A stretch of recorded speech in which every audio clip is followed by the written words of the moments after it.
inclusivity is obviously fundamentally important, not only for the producers, users, and for the dissemination of research, but it is absolutely fundamental for the quality of research. That any issue, question, needs to be addressed through an extensive range of viewpoints and positionalities to involve communities and to address structural inequalities. Otherwise, there is something that is clearly lacking in the very basis of research. The Institute of Modern Languages Research is pursuing a number of initiatives, including the recent appointment, together with the Institute of English Studies and the Institute of Classical Studies, of 4 fellows to help us work on inclusivity, engagement, and participation. I'm very hopeful that this will be a year-on-year series of appointments and that we will be able to organise, at the level of the School of Advanced Study, an event along the lines of the Peer Review Week that we organised last year, on inclusivity and engagement. The event today is bringing together work on subject associations, schools, and university departments, and addressing issues around inclusivity and how we might share approaches and initiatives and how we might forward those initiatives collectively. I'd like to thank Kathy for all her work in setting things up. But before we begin formally, I'd like to ask my co-organizer, Joe Ford, who, as you know, has been very active in this area, to say a few words. Thank you, Charles. Welcome, everyone. Welcome to this kind of virtual session of the IMLR. We're really delighted to be hearing today's discussion, such a variety of interventions on this important topic of inclusivity. I think that the mode today is very much as part of the AMLUC kind of annual AMLUC symposium, and it is very much a kind of mode of listening, a mode of exchanging around the question of inclusivity and thinking about the means by which we might want to continue, as Charles says, continue to have these important conversations. But also from our own perspective in the Institute, we want to find a way to better support colleagues who are doing this work of inclusivity and think about the kinds of spaces and opportunities for convening that we can bring in the future. So, looking at the programme, there's a really fascinating range of work going on in our subject communities. But how can we better join up those efforts and initiatives? How can we collectively chart this ongoing work that needs to be done? And what are the kinds of support mechanisms that we can be putting in place for doing this work of inclusivity?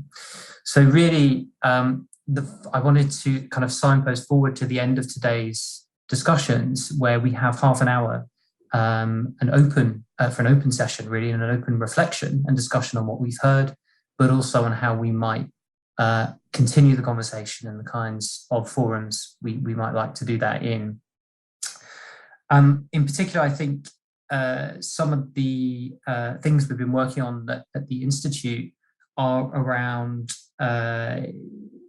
relaunching modern languages and thinking about the name of the Institute and what kind of languages we represent.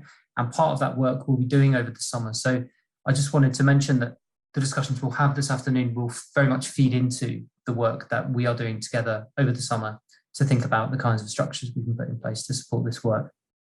All I need to mention now is a bit of housekeeping, which is that the sessions today are being recorded. So if you ask a question on screen or live, then your question will be part of that recording. If you'd like to not be recorded, then you're very welcome to post your question in the chat and the chair will read out the question for you. I think that's about it from me. I'm really looking forward to today and just wanted to thank all the speakers and all the chairs for agreeing to present today. So without further ado, I'm going to hand over to our chair for the first session, who's Connor Doak from the University of Bristol. Connor. Thank you very much. Thank you very much to Charles and to Joe and to Kathy for organising this very important event and putting it together. The first session will focus on inclusivity, diversity, and decolonization in the context of subject areas and associations. This is something that is close to my heart. I am the Russian and Eastern European representative for UCML at the moment, and I had the rather tricky and unpleasant job of crafting a UCML statement in response to Russia's invasion of Ukraine this year. So I've been thinking about how organizations can respond politically to these major events. My own subject association, British Association of Slavonic and East European Studies, BASIS, has also been responding to the war in Ukraine, and we've been thinking about ways in which we can decenter Russia and decolonize our own discipline. So I'm very interested to hear where the dialogue goes today, and without further ado, I will introduce our first speaker, who is Michael Tsang from Birkbeck, University of London, and he'll be speaking today on the challenge of the Decolonising initiative in East Asian studies. Thank you. Thank you. Can you hear me and can you see the screen? Yeah, all right, that's great. Thank you, lovely. Thank you so much, Connor, for the introduction, and thank you for everyone at the Institute for organizing this very meaningful event. My sharing today communicates some of the reflections that I've been having based on the experience of working in schools and departments of modern languages in the last few years. Before modern languages, my own training was actually in English departments, English literature, working on post-colonial and world literatures with an East Asian focus. And what this means is that in terms of intellectual development and training, I've had to look beyond individual sort of East Asian nations, languages, literatures, and instead to both compare them amongst each other, that is within the region of East Asia, but also more importantly, situate them in global and historical flows of literature and culture. And yet, when I took up positions in East Asian sections within Department of Modern Languages, both in my previous institution at Newcastle and current institution at Birkbeck, I realized based on my observations so far that modern languages programs tend to sort of feature 1, 2, or sometimes 3 languages, even joined or combined with a study in other humanities or social sciences disciplines like psychology, sociology, etc. But the subject matters of the modules tend to be sort of focused on a particular geolinguistic region. So in the case of East Asia, for example, we'd have modules like popular culture in Japan, contemporary Chinese society, Asia-Pacific international relations, and so on. Now, I've no intention to glorify the curriculum of English as an academic discipline. In fact, I can spend, I don't know, 3 days maybe lambasting sort of how English departments sometimes really ignore nuances in languages and really neglect regional perspectives and knowledge productions from other parts of the world. But it would seem to me that instead of focusing on a particular language or area, modern languages really do have the resources and the potential to develop a curriculum that balances both national/regional perspectives with international global outlook. And one thing that I've learned that my current department does is to offer thematically comparative modules that don't only include materials from other parts of the world, but also aim to sort of facilitate a comparative discussion by, for example, juxtaposing 2 films on the same theme in a week or in a single teaching session. And one such module called Culture and Crisis, where my colleagues discuss how the experiences of World War II are shared, but also remain different across France, Germany, Italy, and Japan. The Oscar-winning animated film, The Wind Rises by Studio Ghibli on the left, exploring Japanese wartime memory, is cross-examined with works such as Marcel Olfus' 1969 documentary, The Sorrow and the Pity, as you see on the right, about the Vichy-Nazi collaboration. Now, I don't claim credit for any of these curriculum designs because I've just joined Birkbeck, but I really like to show my gratitude to current colleagues for willing to include these comparative perspectives from a Japanese angle. The current initiative to decolonize the university, much ignited by the Roads Must Fall movement at the University of Cape Town since 2015, has now become really one of the flagship examples of higher education's engagement with diversity and inclusivity in the realm of race, ethnicity, heritage, colonial history, and so on. So far, however, there has been a lot of attention, I feel, within this initiative to decolonize the curriculum. And of course, the curriculum is a very important aspect, but I also wish to highlight other potential that the word decolonize can afford, as a verb to do something, to act on something. Current key publications in this topic have shown, as some of the examples you can see on screen, that the Decolonizing Initiative is capable of enabling conversations on many other aspects of higher education, sometimes even interrogating the fundamental meanings of university.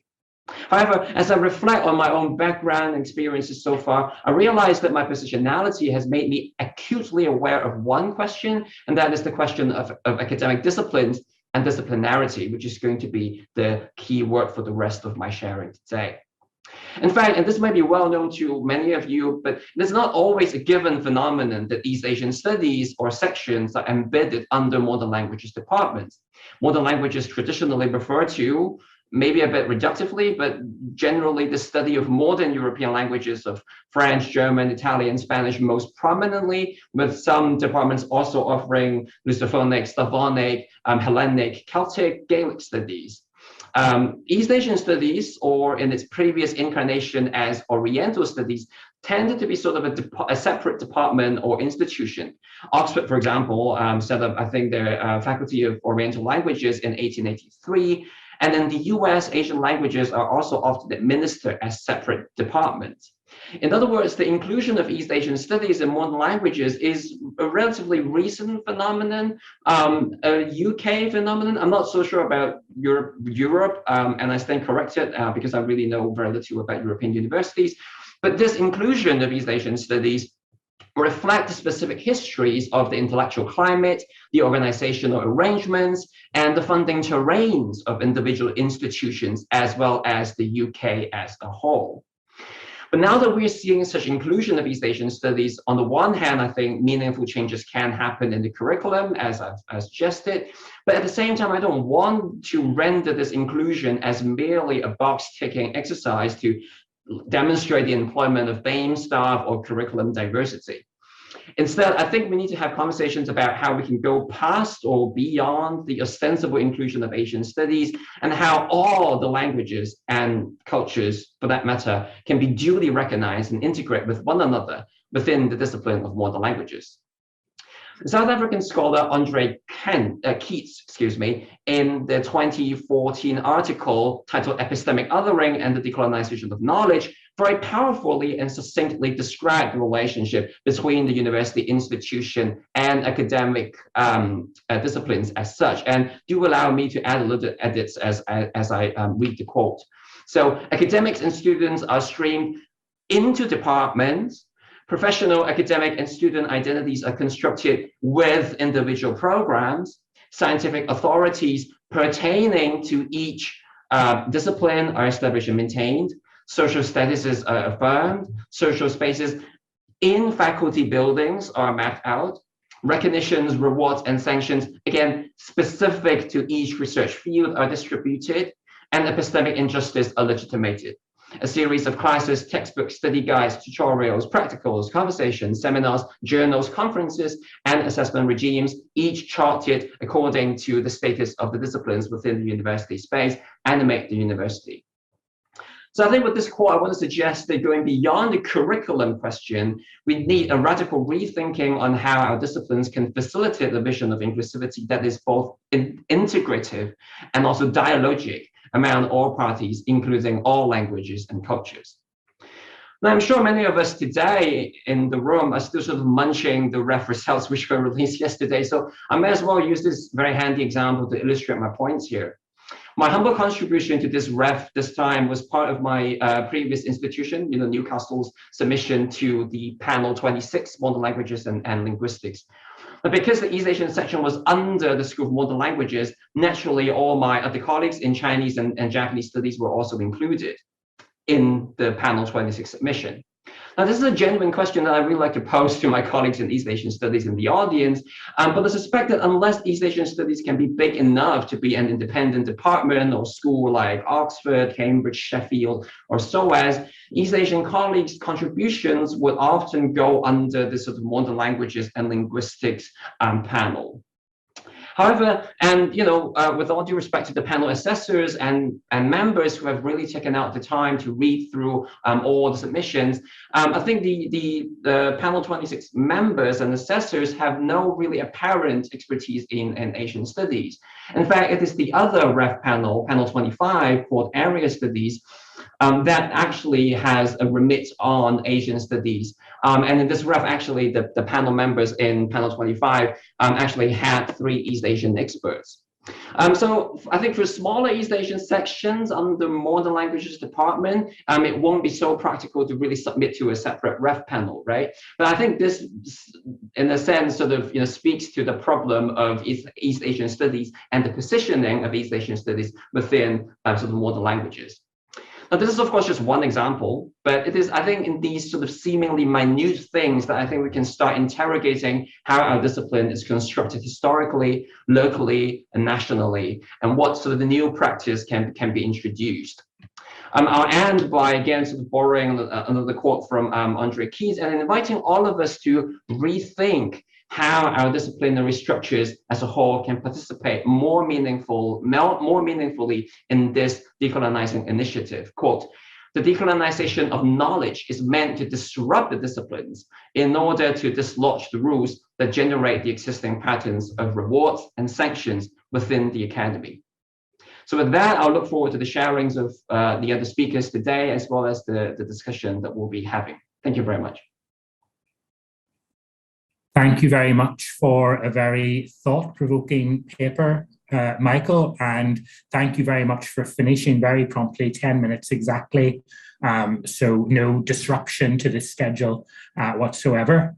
And we carry on by moving to our second speaker, Hua Zhu from UCL, who will be speaking on developing the BAAL statement on equality, diversity, and inclusion in applied linguistics. Okay. First of all, can you see my screen? Okay, great. So I will start. Thank you very much for Charles and Connor and Joseph's invitation to speak on behalf of British Association for Applied Linguistics. So on the shared screen, you see our landing page for the association. And you probably noticed that the running banner, I don't really know the technical term for this. There is a line running across beneath the name of the association. It includes as many languages we have at that time when we redesigned the website. So this is actually where I was, when I was asked to think about our journey in developing BAAL statement in EDI, in applied linguistics. This is actually where I think very important part of the journey I would like to start reflecting on. So I'm going to stop sharing this website. I actually need to share the PowerPoint. Okay. So let me see the, okay. So this is the landing page. In terms of the, it is very important to think about our development in terms of the context, who we are and what we do. So very quickly, Applied Linguistics Association is, we have a member of 1,300 members. Most of them, half of them, I would say, based in UK, the other half based outside UK. So it's a mixture of local and international members. We founded in 1960s, and it's actually founded on the shared vision, on the very broad conceptualization towards applied linguistics. We are interested in the issues concerned with language use and language-related issues, and it was a deliberate decision to move away the association between applied linguistics as language teaching only concern. So we are committed to a working towards a fair and justice society with particular interest in the role of the languages and language use in achieving this. So these actually important context for our association to think about what we are, who we are in developing the EDI statement. The EDI statement is a milestone we developed in the last couple of years. But before that, we have done lots of work leading up to the statement. For example, the website landing page, which you have seen just now. We also had explicit policy in the mailing list not to have native speaker as the criteria for job specification. And some of you may have come across, I noticed some of the members here, you probably are aware the heated debate we had before this policy came into being 4 or 5 years ago, when we, in the communication guidance, we have explicitly stated native speaker cannot be used as a specification, one of the criteria for job specification. We also worked on provision of sign language interpreting in the 2018, in the annual conference. It is recognized as good policy, good practice, including sign language interpreting as a offer of annual conferences. And then in another, the public awareness raising activities, we have organized a visual representation of multilingualism competition in 2019. And on the slide is the winner of the competition. As you see, it is a collaborative project led by an artist, Linda Person, who has interest in languages and language use. She worked collaboratively with a number of women in Australia, and then use different media, including chicken wire, wooden frame, and installed exhibition in a desert area in the Australia. And this is one of the examples what we do to promote lesser languages and representation of different languages in and also decenter the role of English in what we do. So where we are with EDI initiative and statement, I think we are somewhere here embedding EDI in roles and developing vision and statement and catching up and also consolidating where we are in terms of EDI commitment. And we have lots of discussions. The work is very much done, led by a working group, which is a subsection of BAAL executive committee. So the significant moment came when we presented EDI statement in BAAL annual conference last year, and also invited the members' feedback before we put EDI statement on our website. So this is how we develop what we say in the EDI statement over 2 slides. So on this slide, you see, this actually articulate our vision of what the EDI is about. We're very keen to see the EDI statement as an opportunity to explore our priorities and position, rather than predefine what it means to our members, because we recognize every person's perspective is different. So we very much focus on creating space, sharing different perspectives for a range of perspectives. And the statement, we recognize statement is a public declaration of commitment to diversity. So we were very keen to embed in the BAAL activities and initiatives. Importantly, we also see EDI is opportunity to engage with language, and something perhaps not often evident in the EDI statement of our learner societies, for example. And we are very keen to encourage people to consider minoritized languages, whether you see these minoritized language work largely represented in so-called multilingualism research, sign language, or non-English scholarship and other languages, and other diversity, social justice issues. We believe this is actually can constitute an important contribution to intellectual debate. So we very much actually started with research and how can we translate our expertise in language and language-related issues, particularly on social justice issues, into what we do things in the association. So this is the second part of the EDI statement. As I mentioned earlier, we have a strong emphasis to make visible the importance of language and language use in creating a just society. And we particularly foreground multilingualism as an important resource. We see it as a resource to enable the expression of individual voice and agency, and also facilitate engagement across different differences.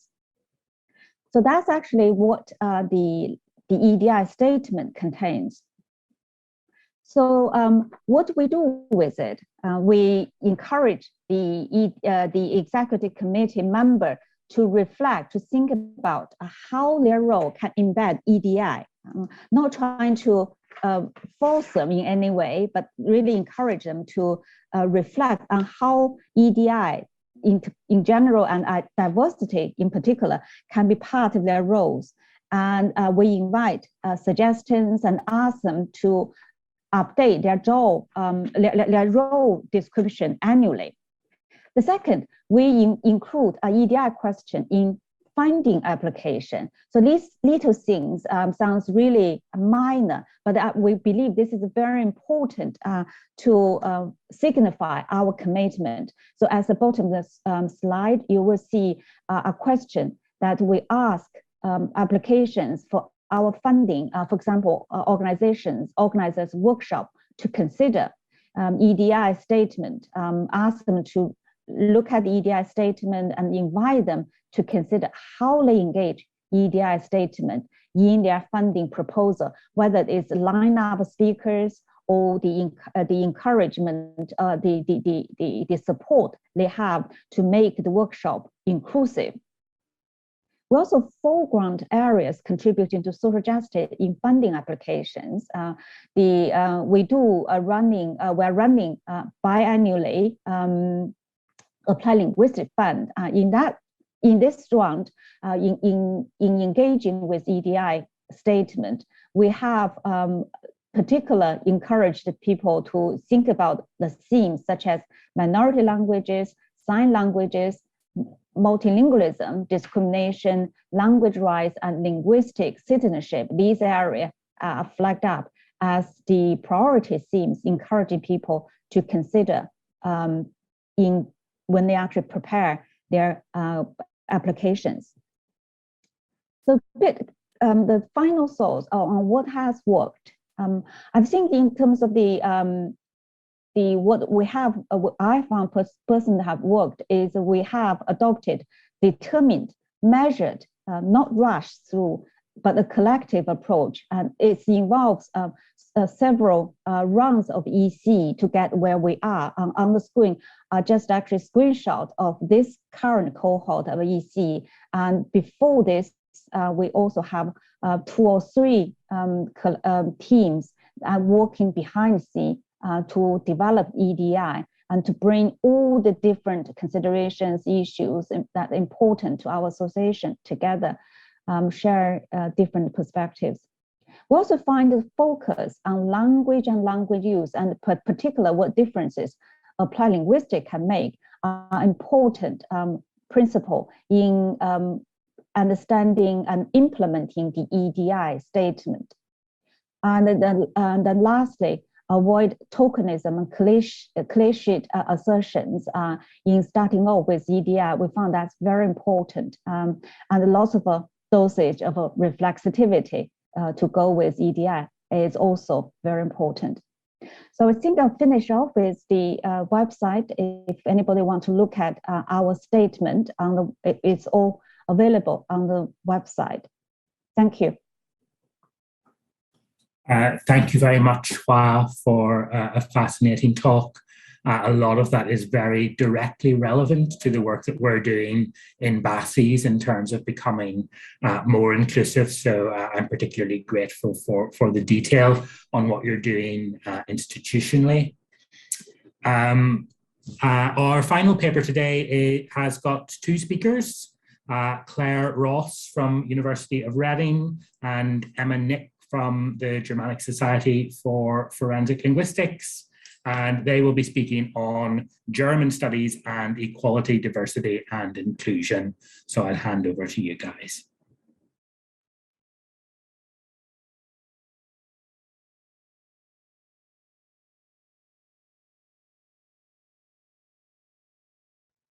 I'm so sorry, I couldn't find unmute there. Thank you everyone for joining us today. Yes, I'm here with Professor Emma Nick from Women in German Studies, and we're going to talk about the work that we have done over the past year. So if I can move forwards. So I'm here as the chair of the working group on equity, diversity and inclusion for the Association for German Studies in Great Britain and Ireland. We are the scholarly association, obviously, for German Studies, and can trace our history back to 1932. We have around 300 members, so much smaller than BAAL. The executive committee were approached by the members of the association to say that there really needs to be work done by the AGS, that other organisations are doing this work, and the AGS should also be active in this sphere. So last summer, the executive committee established this working group. The remit or the brief of the working group was to survey the field and facilitate concrete progress in EDI whilst avoiding virtue signalling, allowing the AGS to show leadership as the scholarly association for German studies in Great Britain and Ireland. So what has this meant concretely? So one of the things that was decided early on was that this would be a group that would be active in this area, that it wouldn't be just one person bearing the weight or the burden of this work, which can also include backlash as well, and can take an emotional toll on whoever does this work. So there is a group of 3 of us in the core group, 2 early career scholars and 1 emerita professor. We also have 2 ancillary members as well who advise on specific projects. Okay, and what have we done so far? So we have, in accordance with our brief, we have been trying to promote existing best practices, contacting experts, and also organising workshops as well for our members. The biggest project that we've been involved in so far has been data collection on the membership, and this is something that we co-sponsored together with Women in German Studies, and is something that my colleague Professor Nick will talk about, because she, along with Aloma Bodimer from the University of Edinburgh, spearheaded that project. Okay, so as I said, you know, we see one of our roles to show and promote the good work that's being done by others in the field. A key group, one of the leading forces in German studies in the Anglophone world, is the Diversity, Decolonising and the German Curriculum scholarly collective, mainly US or North American colleagues. And they have a range of resources on their website, mutual aid societies and funds, but they also have a 10-point programme of priorities that they wish to promote amongst scholarly associations. And I'd like to to just point out number 10, which has guided me in the work that I've done on EDI, which is pay experts and scholars of colour for their knowledge, efforts and time. So when we have reached out to scholars or to experts perhaps to run projects or workshops, then this has been something that we have looked to make sure that they do get paid for the work that they do. Okay, I myself am involved in EGS, which was established in 2017 towards an equitable German studies. This is a group which mainly works on a website which includes a bibliography and blog, and the website is supported by the EGS. The group also does research mentoring and also does arranges translation workshops with German writers and translators of colour. And here I've included a snapshot or screenshot from our website, which gives you an idea of what we see as the range of diverse activities in German studies. This is growing, of course, it's not an exhaustive list. And another group I thought I would highlight as well is Decolonial Discourses and German Studies, based at the University of Oxford. And they have been arranging lectures and also held a conference last year entitled Unsichtbarkeiten, or Invisibilities, promoting the work of writers of colour and other marginalised voices. So now I'd like to hand over to my colleague, Professor Iman Nick, who will talk about the work that has been done by women in German studies. Okay, can everyone hear me then? Claire, can you hear me? Okay, all right, so I will get going then. So I'm representing women in German studies today, WIGS, and I did want to say that the reason why I initially got involved in WIGS is their position statement that they released on the murder of George Floyd. That was the first time in my entire career in German studies that I had seen an organization take a political stand on a topic that had actually broken my heart. And it was one of the first times that I really felt welcomed and seen within German studies. So in my history, starting off as an African-American student studying German, I began with, when I would go to my first class in German, the professor stopping the class and saying, "Oh, you want to be in the French class? That's the room down the hall." And always, every semester, having to say, "No, I study German studies." So when I got involved in WIGS, one of the first things that I said is, if you are interested in looking at issues of diversity, inclusivity, and equality, you need to find out first how diverse your organization is. And the first step in that is to do a survey. Claire, can you go to the next slide? So we decided to do an empirical study to find out just how diverse our organization was. And then we teamed up with AGS so that we can have a broader understanding of diversity and inclusivity within the field of German studies. And I'm just going to go briefly over the general steps in designing survey research, because I know that a number of people in different organizations might be interested in conducting empirical research. I think it's terribly important to do this because otherwise what you're doing is essentially flying blind. You need to know who your members are, find out where your deficits are, and then also take stock of members' actual opinions on subjects, and not simply assume that the people who are within your committee represent the entirety.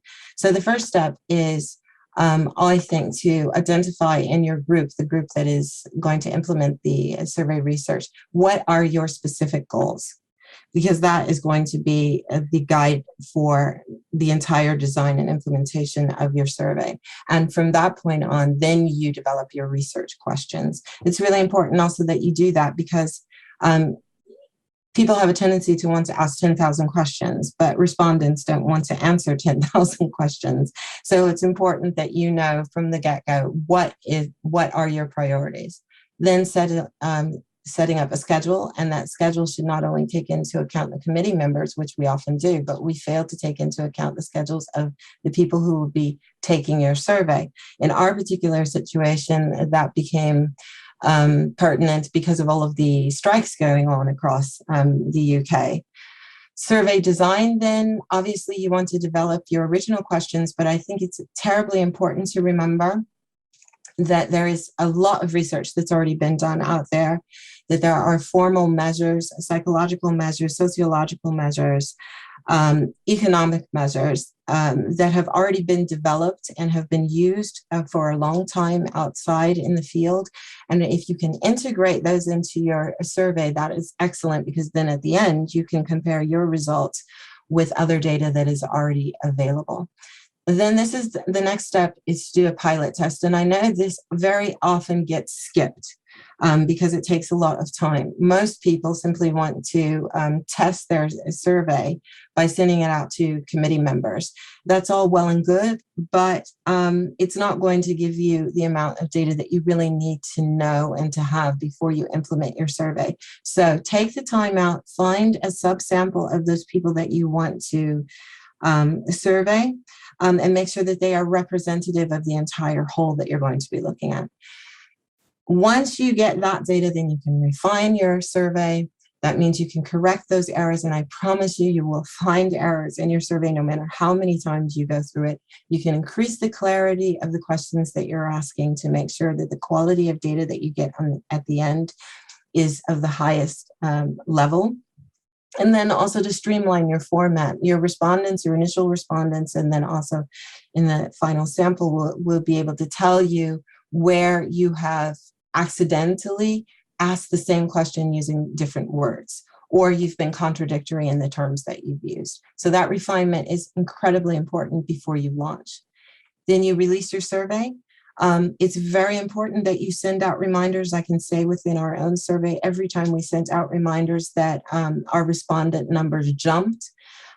Please remember that there are a lot of people who want to take your survey, but they will simply forget. So those reminders are incredibly important. Conducting the analysis, the empirical analysis, takes a great deal of time. And if you don't have someone on your team who is fit in statistical analysis, then I highly recommend that you work with someone who is comfortable with statistical analysis during the survey design phase, because that will streamline the analysis phase.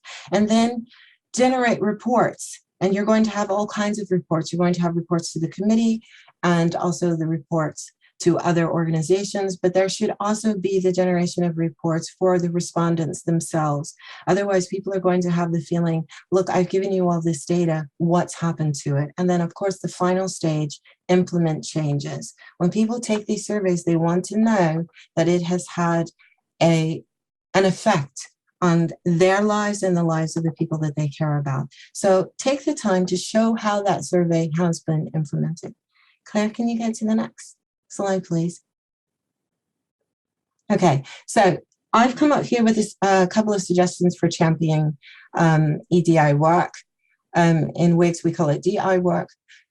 The first is to respond as a group. And this is incredibly important because if you have an individual who responds, that person is then open and vulnerable to becoming a target. So whenever you have interaction with the larger society, it should be responding as a group. The other positive thing about that is that you make sure that everyone has vetted the response so that you all are covered as an organization to make sure that all of your goals and priorities have been reflected in the responses that you give as an organization.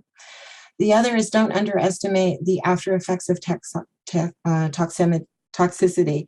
And I mean that in two ways. One is how vehement that toxicity can be.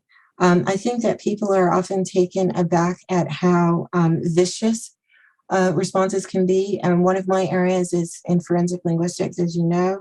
And academia can be a cesspool of predation, to be honest with you.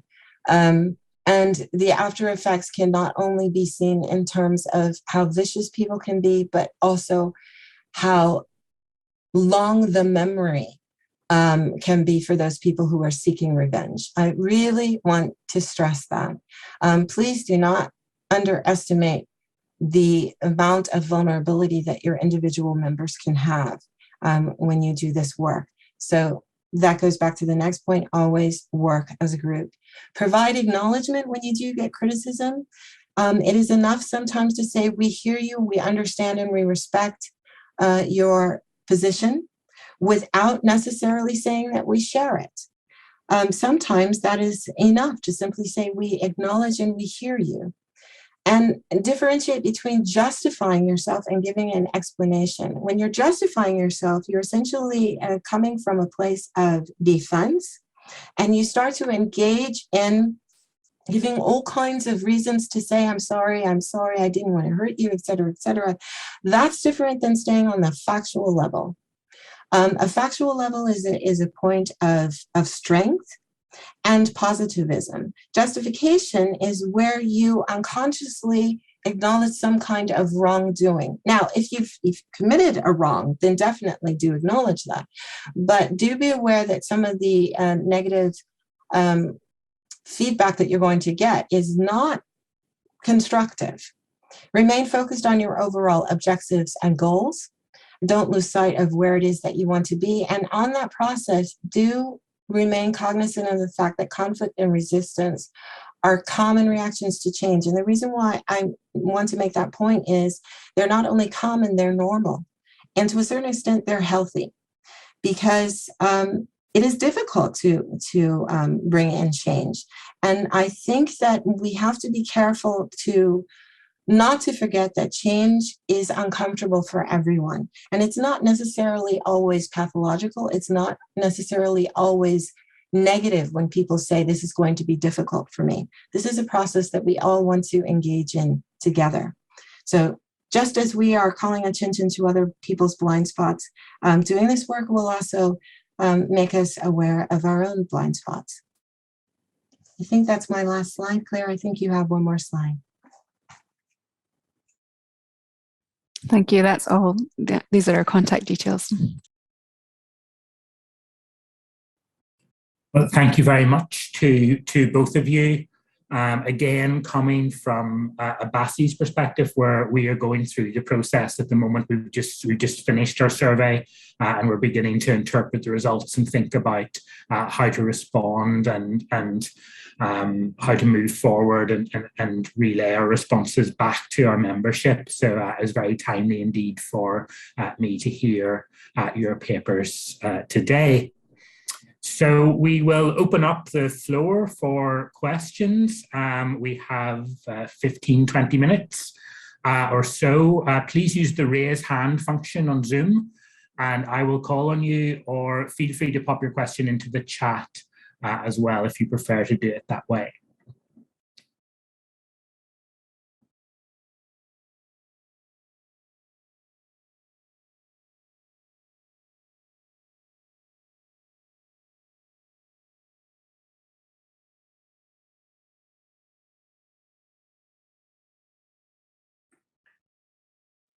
Can I just begin by asking a question, and that is the degree of the degree to which various associations are speaking to one another about their what they're doing. I mean, clearly this is an opportunity for us explicitly to share practices and learn from one another. But I just wonder how much discussion there is in various associations about how one confronts issues of this complexity and importance. Who wants to speak to that?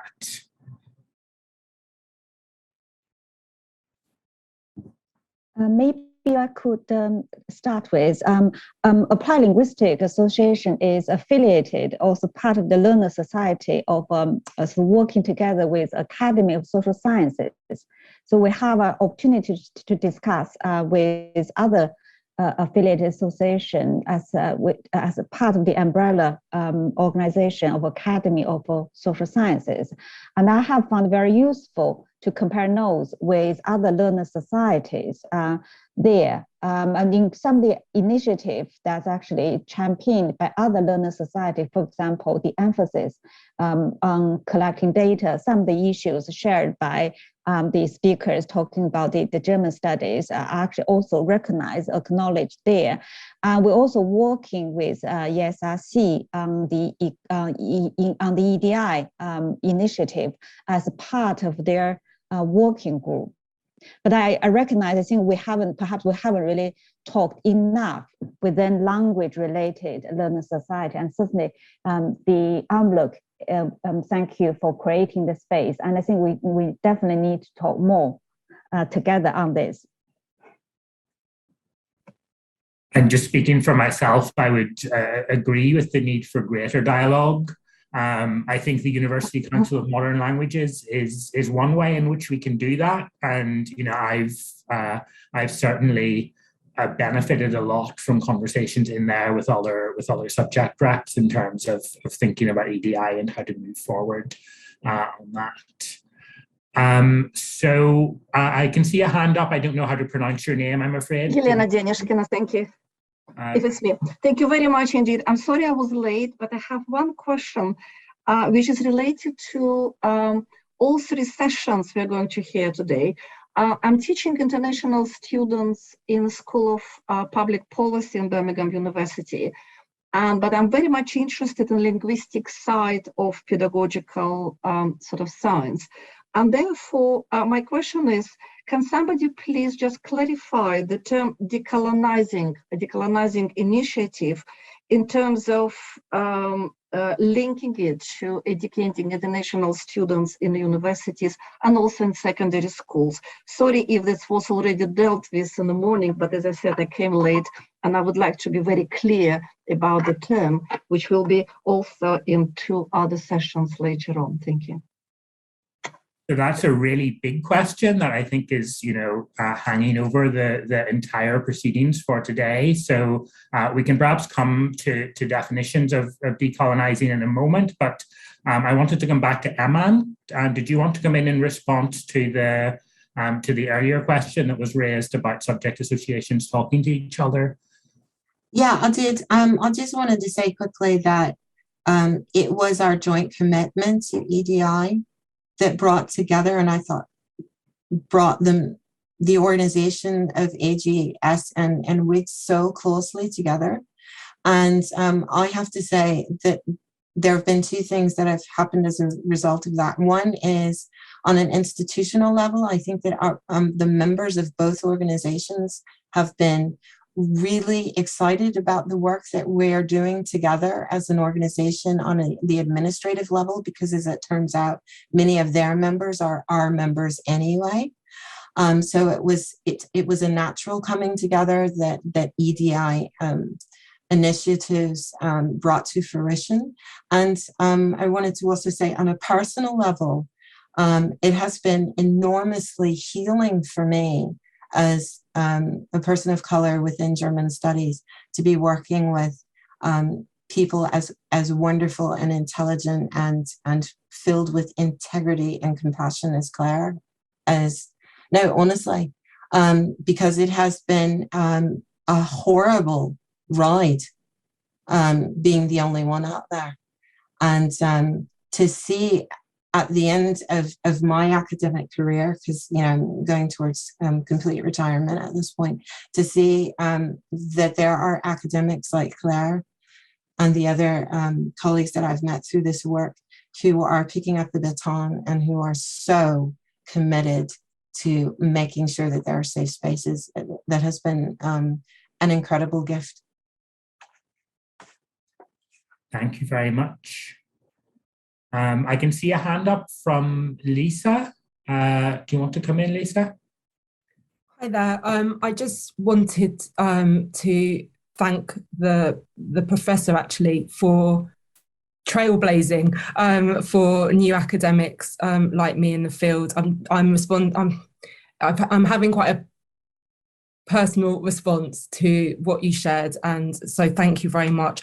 I wondered if you could speak a little to the specific blind spots that you identified with in language practitioners around issues of EDI, particularly race, perhaps?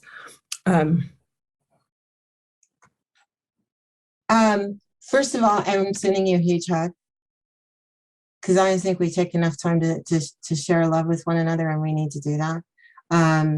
So I see you, my sister. And the other, to answer your question is, my God, I mean, we could just sit here for about 5 weeks and we'd still be talking about it. But one of the classic situations that I recently had was I was asked to be a guest speaker in German studies, and I was doing a presentation on my Holocaust research. And as someone, anonymously, of course, sent an email to all of the places where I have worked in the past and said, this person cannot be a professor, because no German university would have granted the Habilitation, so that's the final postdoctoral degree, to a Black person. This person is a fake. So I ended up having to send a copy of my Habilitation, the degree, to the organizers. And I said, I shouldn't have to do this, but I'm going to do this. I get this kind of thing all the time. When I started the Society for Forensic Linguistics, I got hate mails from professors saying a nigger should not be representing German studies. This is inappropriate.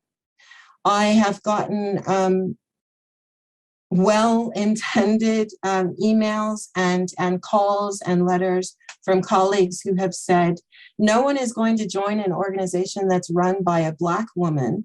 My suggestion would be that you allow us white men to head the organization, because that will give it a certain level of nouveau.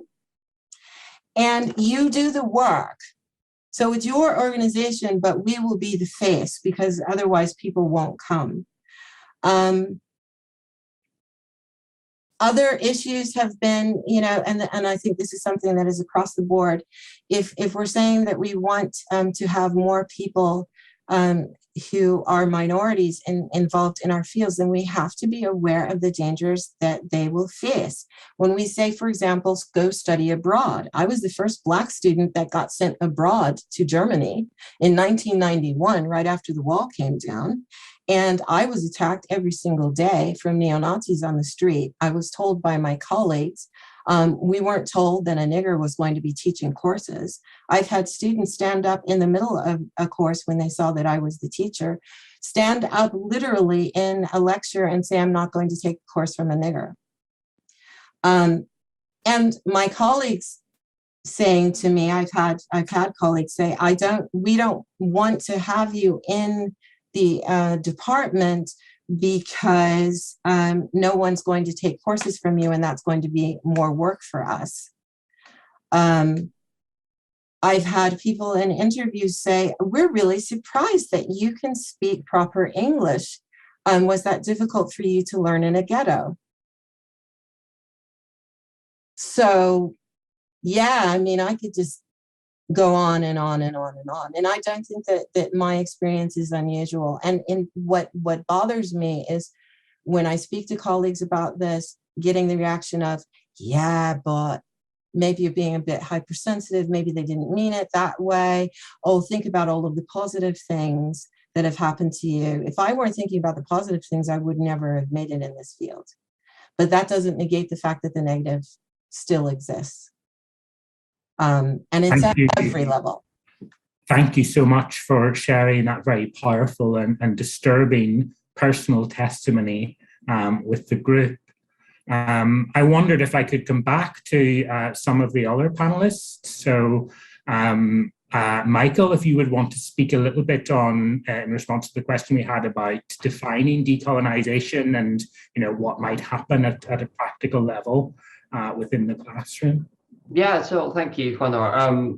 And before that, I also like to just say that in terms of Charles' first question, I think that's a very good question, thinking about dialogues between associations. But actually, through listening to the presentations of my fellow panelists today, I also realized that maybe the British Associations of Chinese Studies, Korean Studies, and Japanese Studies can also do much better in terms of their recognition of EDI issues. So I think there's a lot of things that to be done there. And also, obviously, when it comes to East Asian studies, the hiring of ethnic Asian persons would fit the box of the BAAL. But at the same time, it is a chilling invisibility and marginality for the field of East Asian studies to be more inclusive and encouraging for scholars and students of other ethnicities to study Asia as well. And I, having taught Japanese studies for quite a few years, I always find it how strange that the majority of my students are either Asian or white, right? So I think there's a lot actually to be done within the field of East Asian studies as well.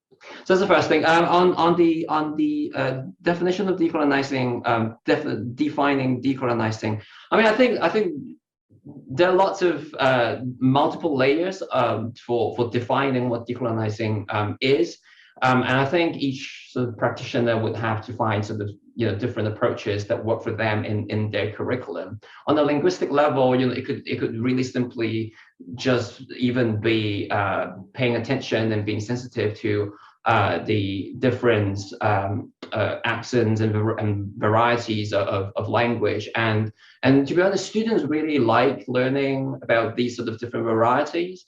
So in Japanese, for example, it's not just the standard Japanese that we learn in grammar schools, but also different sort of variants in West Japan, in North Japan, and also here bearing in mind that Japan and also many other East Asian countries have engaged in their own colonizing practices over history as well. The quote-unquote indigenous languages in the island of Hokkaido, which is at the northern part of Japan, these are at the danger of being extinct, for example, right? So there are lots of these things that I think sensitivities of different variants and varieties of languages that I think we can do on, for example, in the language classroom. On cultural fronts, obviously the field opens much wider, and there could be a lot more to be done in terms of the curriculum, talking about the painful histories of colonization, both in the East Asian context, both being colonized, but also colonizing other neighboring parts as well, right? So just a very brief sort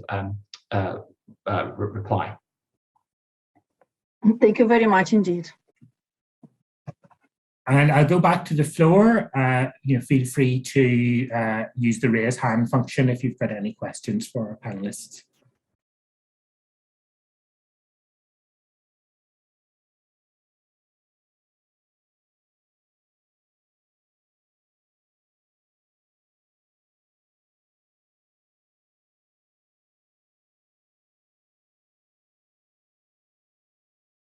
Charles, did you want to come back in?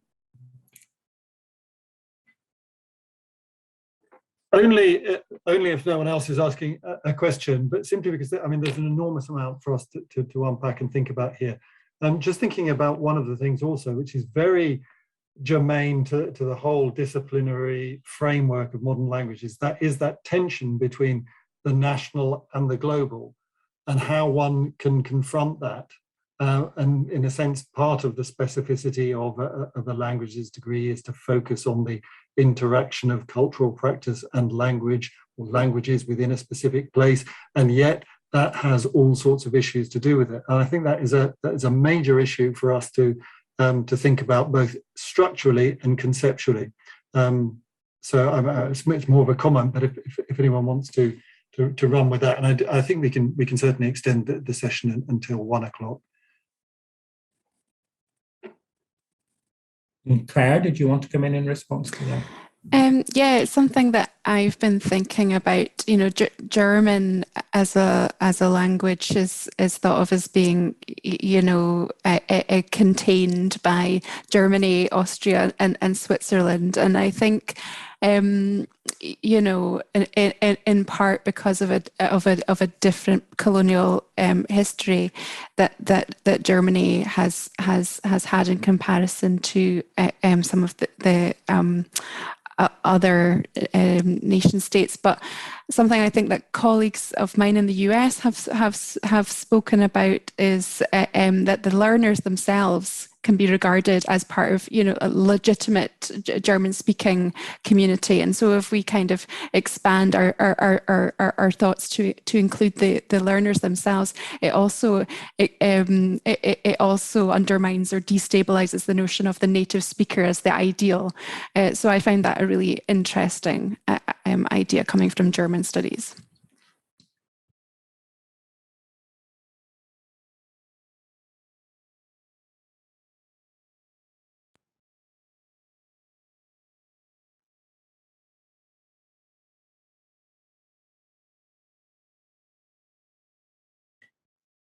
Does anyone else want to come in on the tension between the global and the national? I mean, I've been thinking a lot of how that plays out in terms of Russian studies, and the relationship between empire and nation within Russian studies is a difficult one, because in some ways the contemporary Russian Federation describes itself as a federal structure, but in many ways it's more akin to an empire that hasn't broken up in terms of the number of languages, ethnicities, and often very, very small, isolated, fragmentary communities that haven't had the political resources to fight for independence, and beginning to think about how Russian studies, when we struggle to teach students one language, Russian, from scratch, how then we create a curriculum that begins to acknowledge in some way the vast diversity of nationalities, languages, and cultures that sit within the Russian Federation, as well as the many communities that identify as Russians or hyphenated Russians who are now outside of those borders. And then the reality is that you're often trying to do this within a department of 3-4 academics, and your how you can manage to contain that. So I'm in the process of putting together an undergraduate course called Russia and the World, which will be launching in the autumn, and beginning to try and think about how we can reckon with something on that scale. I mean, if I could just sort of come in very briefly, and I don't even know whether this is directly, relevant to what you're asking, Charles, but there's a Taiwanese scholar called Chen Guanxin and Chen wrote a book called Asia's Method, who I think about 10 years ago, and he was suggesting this whole idea of dialoguing, not just between quote unquote the West or Western Europe and America, but also within the confines of Asian studies, talk more to scholars based in Asia, who do studies in Asia. And so the perspectives of, for example, a field like Asian studies in Asia, so not necessarily the national, but at least the regional in that sense, could be very different from how, people here, scholars here, see the same thing. And I think that kind of dialogue, and also, and to some extent, the kind of South-South dialogue as well, it's also a possibility. So I think there are sort of, I think there are sort of different sort of initiatives that are coming around, and yeah, I just wanted to throw this out there. So did you just say it's Asian Methods, the name of the book? Asia as Method. Asia's Method, yeah. Yeah.